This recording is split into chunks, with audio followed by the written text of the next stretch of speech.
J'ai passé toute la semaine sur iOS 26 et je crois que j'aime bien. Vous le savez sans doute, si vous avez regardé mon compte-rendu, iOS 26 marque une rupture dans l'histoire de la plateforme. Pour la toute première fois depuis iOS 7, l'interface évolue. Elle évolue et elle fait la part belle au vert, au reflet et à la transparence. Liquid Glass est présent partout. Le dock, par exemple, devient transparent. L'effet est joli. Même chose pour les dossiers ou les widgets. Le changement est fin mais visible. Les icônes aussi peuvent changer de style. Il faudra simplement basculer vers les options de personnalisation et activer ensuite le style transparent. Apple le décline en deux versions, une adaptée au mode clair et une autre au mode sombre. Il y a toujours une part de subjectivité bien sûr, mais je trouve le résultat plutôt plaisant à l'œil. Les icônes deviennent un peu moins visibles et cette transparence met davantage en valeur le fond d'écran. Par contre, c'est indéniable, l'interface perd aussi en lisibilité. Le problème de la transparence, c'est qu'elle s'oublie, ou plutôt qu'elle se fond dans le décor.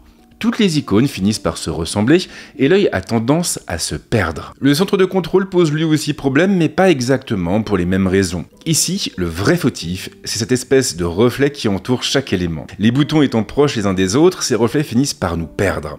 L'œil est plus attiré par le contour des éléments que par les éléments eux-mêmes. Pire encore, le fond du panneau est transparent et laisse donc apparaître ce qui se trouve en dessous, comme notre fil Twitter par exemple, ou encore une page web. Et encore une fois, le résultat est peu lisible, et il peut même se montrer dans certains cas très inconfortable. C'est vraiment dommage, mais il est important de signaler que nous n'en sommes qu'à la toute première bêta, et cela veut également dire que certains éléments d'interface évolueront peut-être au fil des prochaines mises à jour. J'accroche déjà plus au système de navigation des applications. Les onglets sont toujours là, mais ils n'adoptent plus la même forme. En réalité, ils viennent s'intégrer à des espèces de petits docks transparents. Des docks flottants fixés en bas de l'écran. L'effet est réussi, mais Apple a ajouté une couche de complexité.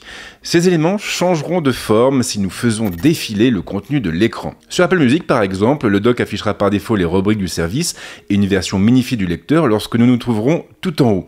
Mais si nous descendons, les onglets disparaîtront au profit du lecteur musical et de deux boutons renvoyant vers la page d'accueil et la recherche. Même chose pour Safari, si nous restons tout en haut d'une page, nous verrons la flèche de retour, une bulle correspondant à la barre d'adresse et un bouton permettant d'accéder au menu. Mais si nous descendons, alors le navigateur supprimera tous ces éléments pour ne conserver que la barre d'adresse. Fort heureusement, une tape bien sentie sur la zone permettra de les faire réapparaître. Curieusement, toutes les applications n'ont pas encore franchi le pas. Le dock reste figé sur Messages, sur Mail, sur Téléphone ou même sur Notes. Le nouveau lecteur vidéo n'est pas mauvais non plus. En lecture, tous les contrôles s'effacent pour laisser la place aux clips. Mais si on tape dessus, alors les contrôles réapparaîtront en transparence au-dessus de la vidéo et il faut reconnaître que l'effet est plutôt réussi. Je n'en ai pas encore parlé, mais il faut également souligner que les designers d'Apple ont revu toutes les animations pour tirer pleinement parti des effets du verre. Elles sont objectivement très réussies. Je prends pour exemple celle des boutons des réglages. Si vous laissez le doigt appuyé dessus, vous verrez apparaître un petit élément en vert. Et c'est exactement la même idée pour la loupe. L'écran de verrouillage s'adapte bien entendu à Liquid Glass. C'est le cas des widgets et des boutons personnalisables situés dans les coins inférieurs. L'horloge peut également s'étirer en hauteur si le sujet présent sur le fond d'écran s'y prête. Entendez par là s'il se trouve un peu trop bas. Apple a également ajouté une nouvelle fonction permettant de créer un effet parallaxe sur une photo. Il suffira d'appuyer sur un bouton et vous aurez l'impression que votre sujet est affiché en 3 dimensions. Alors ce n'est clairement pas une nouveauté et puis surtout les résultats sont pour l'instant assez inégaux. Mais le vrai problème de l'écran de verrouillage vient finalement des notifications. Elles misent elles aussi sur la transparence et cela les rend peu lisibles. Encore plus si vous utilisez un fond d'écran bien chargé. Là vous aurez clairement du mal à les lire. Alors plus globalement j'aime bien cette nouvelle plateforme, j'aime bien cette nouvelle interface, mais on sent clairement que la peinture est fraîche. Il y a plein de petites choses qui ne vont pas. Cela étant, Apple a largement le temps de les corriger d'ici le lancement final de la plateforme. Un lancement qui est attendu, je le rappelle, pour le mois de septembre en même temps que les prochains iPhones. Apple n'a pas mis toutes ses billes dans l'interface. iOS 26 apporte aussi des changements à certaines applications. Téléphone par exemple propose une nouvelle interface unifié. L'outil pourra faire apparaître à l'écran les résultats favoris, les appels récents et les derniers messages reçus sur le répondeur. Le dock de l'application nous donnera toujours la main sur chaque élément individuellement. L'appareil photo a lui aussi subi un lifting salvateur. L'interface est plus simple et plus épurée, notamment au niveau du choix des modes. Ici, c'est bien simple, vous n'en aurez que 2 affichés. Le mode photo et le mode vidéo. Les autres modes n'ont cependant pas disparu, je vous rassure, et il suffira de tirer la zone vers la gauche ou vers la droite pour les faire réapparaître. Tout ça avec une petite animation très sympathique. Pour changer le format de prise de vue, il faudra taper en haut à gauche, et l'application ouvrira alors une petite fenêtre en vert pour nous permettre de le changer. Les autres options restent accessibles par le biais d'un bouton supplémentaire placé complètement à droite. Et il y a aussi des changements sur Messages, surtout deux en fait. La possibilité d'appliquer un fond d'écran à une conversation, et les sondages. Côté fond d'écran, Apple laisse le choix entre des images préenregistrées ou bien les photos de l'utilisateur, tout ça avec des effets animés très sympathiques. Apple Music, pour sa part, voit arriver quelques fonctions qui lui faisaient vraiment défaut. À commencer par une qui va me changer littéralement la vie, à savoir la possibilité d'épingler une playlist ou un album à l'écran d'accueil pour le retrouver très facilement. C'est d'ailleurs à se demander pourquoi Apple ne l'avait pas intégré avant tellement c'est pratique. Il y a aussi Automix qui va se la jouer un peu DJ en créant des enchaînements naturels entre les pistes. Dit comme ça n'a l'air de rien,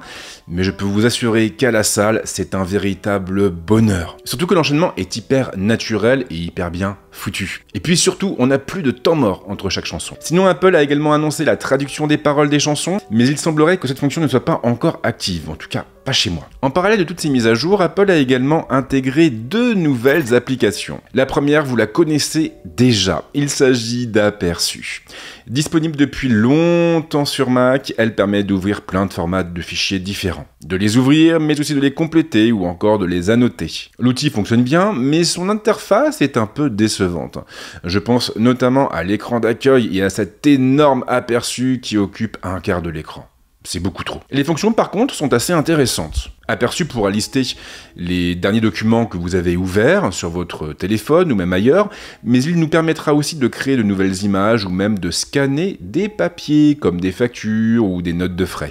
Il sera également possible de se connecter à un serveur distant ou encore de modifier l'apparence et l'ordre de tri des éléments. La seconde application est très différente. Elle s'appelle Games et elle est entièrement tournée vers le jeu vidéo. En réalité, elle fonctionne un peu comme une espèce de méta-application. Elle va donc faire remonter du contenu en provenance de différentes sources comme l'App Store ou encore Apple Arcade, avec en prime des composantes sociales. Mais elle ne se contente pas non plus de nous recommander des jeux, elle peut également afficher notre bibliothèque personnelle et donc la liste de tous les jeux que nous possédons, et ceux qu'ils soient installés sur iPhone ou pas. Games n'est donc pas uniquement un moteur de recommandation ou une application sociale, c'est aussi et surtout un lanceur. Et il est évidemment très difficile de ne pas penser à Steam. Pour le moment, bien sûr, le catalogue est loin de pouvoir rivaliser avec celui du service de Valve, mais je pense que Games témoigne d'une volonté forte d'Apple. Une volonté de se positionner réellement et sérieusement sur le marché du jeu vidéo. Et ça, c'est plutôt prometteur. Je n'ai pas encore fait le tour de toutes les fonctions proposées par iOS 26, mais il y en a quand même une ou deux qui méritent d'être citées dans cette vidéo. Playground, par exemple,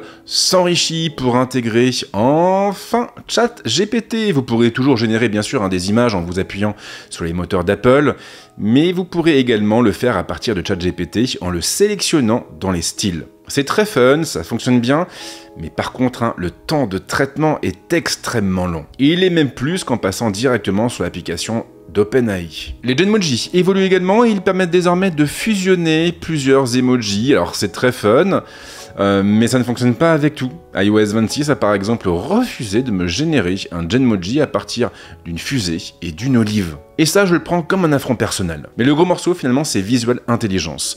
Il s'enrichit d'une nouvelle fonction très intéressante, à savoir l'analyse de l'écran. Elle se rapproche pas mal du Circle to Search disponible sur Android depuis très longtemps, et il permet d'obtenir des informations sur un objet ou un lieu en prenant une capture. Tout l'avantage de la solution étant que cela fonctionne depuis n'importe quel outil. Twitter, bien sûr, ou encore Instagram, Notes, ce que vous voulez.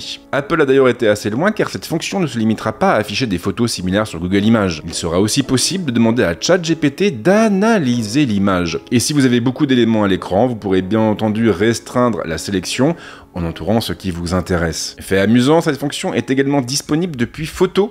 Si vous ouvrez une image qui s'y prête, vous trouverez un bouton permettant d'afficher des infos sur le lieu. Tout ça en vous appuyant sur Siri ou bien sur Plan. Mais en prime, Visual Intelligence propose aussi la traduction. En effet, si l'image capturée comprend du texte écrit dans une autre langue que la vôtre, eh bien l'outil de capture affichera un bouton permettant de le traduire. La traduction sera alors intégrée directement à l'image. Et dans certains cas très spécifiques, iOS 26 fera remonter d'autres boutons, d'autres bulles, pour accéder par exemple à la page d'une URL visible ou pour ajouter un rendez-vous au calendrier.